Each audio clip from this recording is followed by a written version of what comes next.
6 years after its alpha release, Cube World is an absolute masterpiece. 10 out of 10, it's got a fantastic review score on Steam and the critics are absolutely in love with it.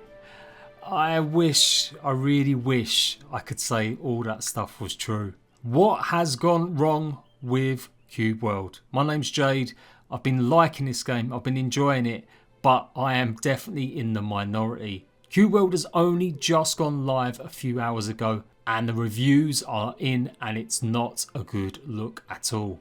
So I'm going to give you the good, I'm going to give you the bad, and I'm going to give you my brief opinion on the game and the whole saga of this game's development over the last 6 years. Was it worth the wait? Should we have known better? And is there hope for the future for Cube World? So Cube World went live around 5 PM UK time after a week in beta access for anyone that owned the alpha that they bought over 6 years ago. It was meant to be a good feel-good thing for the people that have been waiting the longest. This game received no updates in that time. The creators, a 2-person team, had some problems while launching the game. They suffered some DDoS attacks supposedly, and from that it caused a lot of distress and it kind of made them go and retreat in their shell. Over the next 6 years they would sporadically release some screenshots and talk about updates that would possibly be coming, but they would also go 18 months at one point without mentioning a word. As I've mentioned in previous videos, there's a whole industry of what happened to Cube World videos on YouTube. But despite all that, the alpha as it was went on sale for around £16, $20, and so many people bought it, they actually enjoyed playing it despite all the bugs, problems and the unfinished state. However, the game wasn't around for sale for long. The creator ended up cancelling or taking it off sale off of his website due to the DDoS attacks and I guess just the fear of being in the spotlight. So new players could only buy cracked versions of the game or desperately find resellers of old accounts. It still generated a hell of a lot of buzz over the years. So 6 years later on, has the game progressed? Is it a game that's going to be remembered as something truly exceptional? Sadly, by the looks of things, not. Right now it's sitting on a 41% positive score. And while it's not extremely terrible, within the first few hours of going live, that is a pretty bad score for any game. There's a whole host of reasons why that is, and I'm going to go through it. But let's also take a look at what the rest of the internet and the world are saying right now. The consensus among the mainstream media in terms of gaming has pretty much said the game has not been worth the 6-year wait. Repetitive, pretty much one-dimensional, and lots of the features from the alpha that a lot of people enjoyed are definitely not making the new version very good. And lots of features from the alpha are just simply not available in the current version. They're describing the world, the pixels, as looking pretty decent, but the whole game is pretty basic. Reddit is doing what Reddit does, one extreme to another. Plenty of hate in Reddit for Cube World right now, but there are some glimmers of people enjoying the game. There are definitely some clear things that have gone wrong in development, but I don't think it's necessarily just down to the game maybe not being what people wanted. It's all about expectation and people's hype generated over years. Possibly one thing that's gone against the game also is that alpha owners who actually redeemed their free Steam key, their reviews are not actually being counted. Something that Steam has implemented recently. With over 3,500 reviews, there's plenty here that have been done just before the actual game actually fully released. And plenty that have this saying product received for free. These are the reviews that won't count towards the review score. Something the game probably desperately needs from long-term fans right now. I presume, maybe it's the other way round. It's a bit of a crazy situation. A game that has been hyped up for so long could ultimately launch in such a poor receiving way. I won't necessarily go through any of the reviews. Suffice to say there are definitely a lot of bad. And for sure there are some really good ones too. Although there are definitely a lot of reviews that say they nearly put it as a bad score, it's only because the love they have for the game over the years that they didn't. Cube World has snuck into the top 20 Steam games played today, 35,000 people at its peak. And even right now, late into the night, 16,000 players still playing it. That's a pretty big achievement. That is more than most indie games will ever achieve in the space of a month. So what has actually gone wrong with the game? What are the developers going to be doing about it? And will we see scores actually improve? So I've gained a bit of information about the alpha. I never played too much of it, but I can clearly see why so many people are disappointed, because they're maybe not used to the way that the cube world progression situates. In the alpha, it was pretty much a bog standard experience. You kill enemies, you get XP, you level up. You gain more points, you can put them into certain skills. Cube World 2019 does it very differently. I've explained this in a few tutorial videos. There is no leveling up as such. It's all just about exploring, finding loot, completing dungeons and acquiring certain artifacts. A lot of the anger is about this new system, mainly because your items, your gear is region locked. Cube World is a procedurally generated world, and so thus if you could have the best gear and then just carry on going from biome to biome to biome, the chances are the game would get pretty old pretty quickly. You'd be massively overpowered very soon, and the repetitive nature of the game already would become even more boring.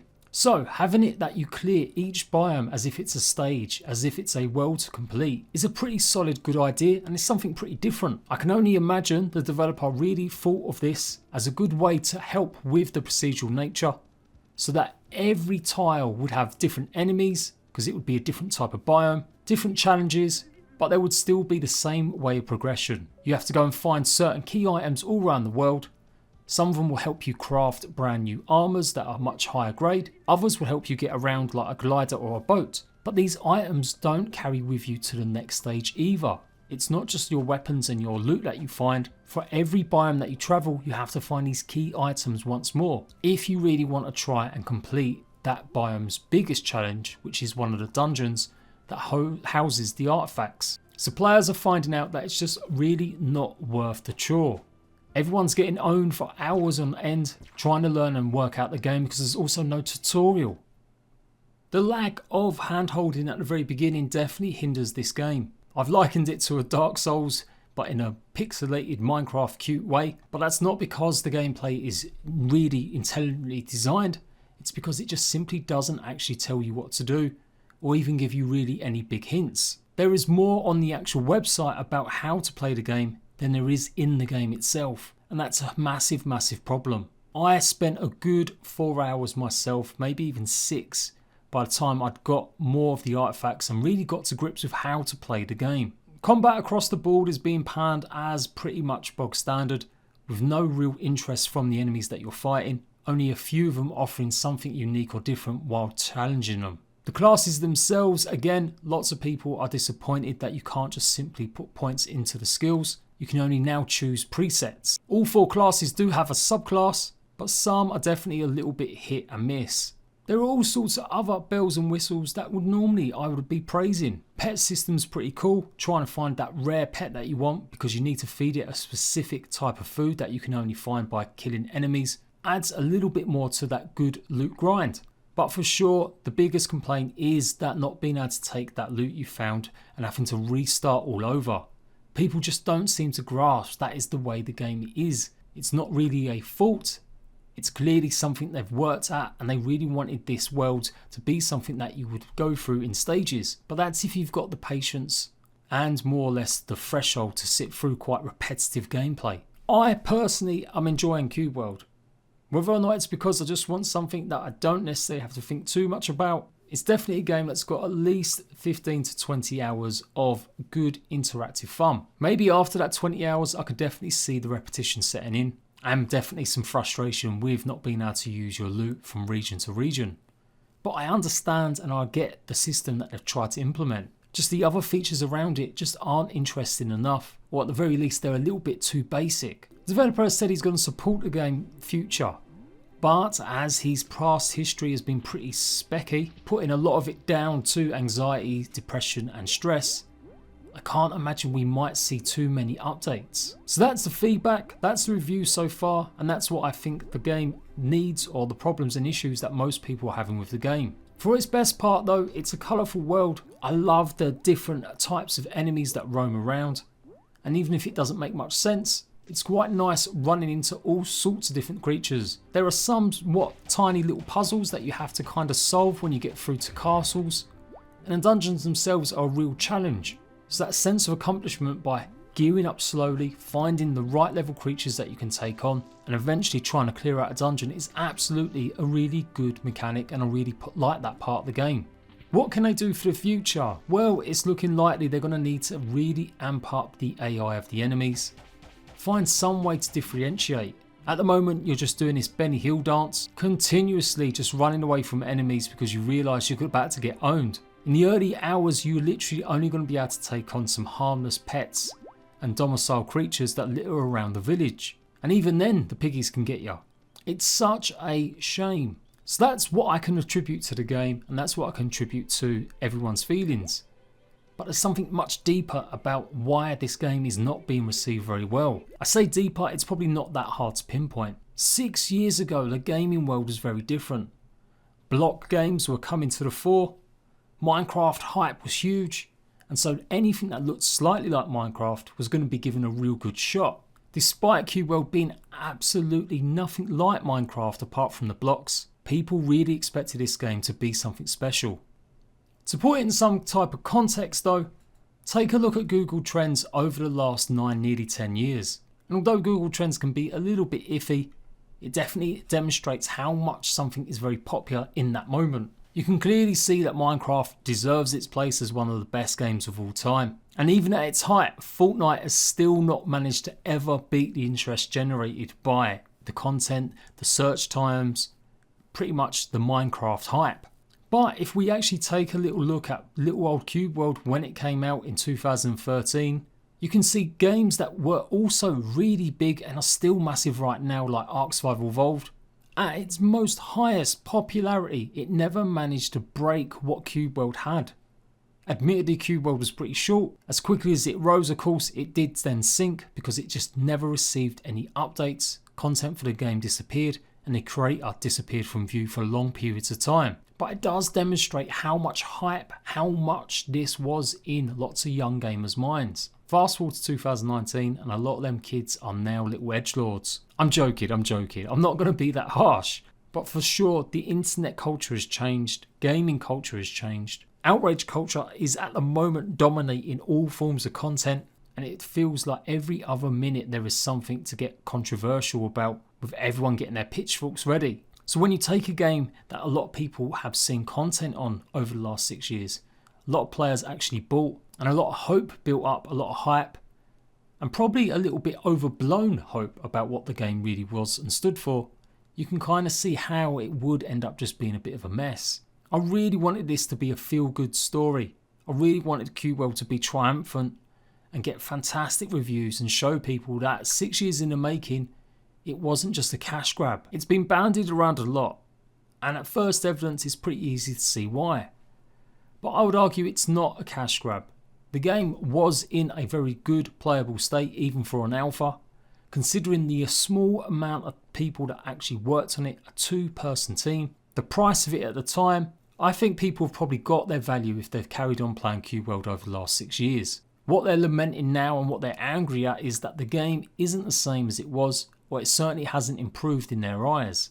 And that does fall on the developer. Regardless of how his mental health has been, it really has been a huge mistake not getting people involved earlier. By all accounts, the game has been available on Steam in some sort of beta testing form for the last few months, but no one has come forward yet to say that they actually gave it a shot. He could have really have benefited from starting something up last year, putting the game in early access, and taking on board some feedback going forward. But because he has labelled the game as fully complete, even though he will add content supposedly, it's definitely getting more heat than it maybe would have. Take into account that people don't give early access games as much leeway as they used to either, because of all the cash grabs that have come before. And you can kind of start seeing how Cube World has become the centre of a huge storm. Even some basics like having community management have not really been the developer's forte. As far as I can tell, him and his partner have literally been doing it all. The Discord at the moment is absolutely reveling in lots of edgelord humour and lots of angry and horrible people basically just venting. There is maybe 1 or 2 dissonant voices trying to stick up for the game, me included, because I can see some good stuff from it. But right now it's definitely filled with just way too much nonsense. This was the unofficial Discord, of course, it's not officially endorsed, but it has struck up communication with the developers over the last few years, and it has been the main point of call.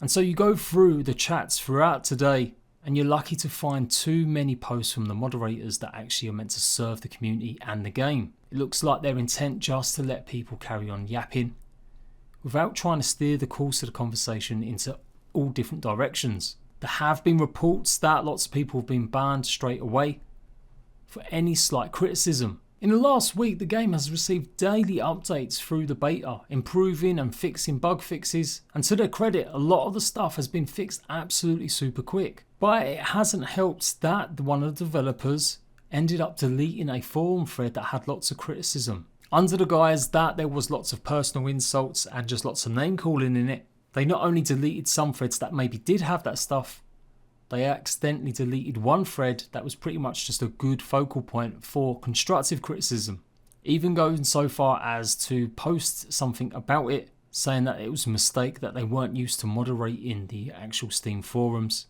That, with combination of whatever's going on with banning people in Discord, and it has started to generate more of a fire spark lighting something under this game. No community manager, no way of really giving more information out to people other than just falling from the devs. There has been no barrier, there's no one to actually help put this game right, or at the very least take on board reasonable criticism and direct it so it becomes more positive. It's such a shame. For what it's worth, I am actually enjoying the game.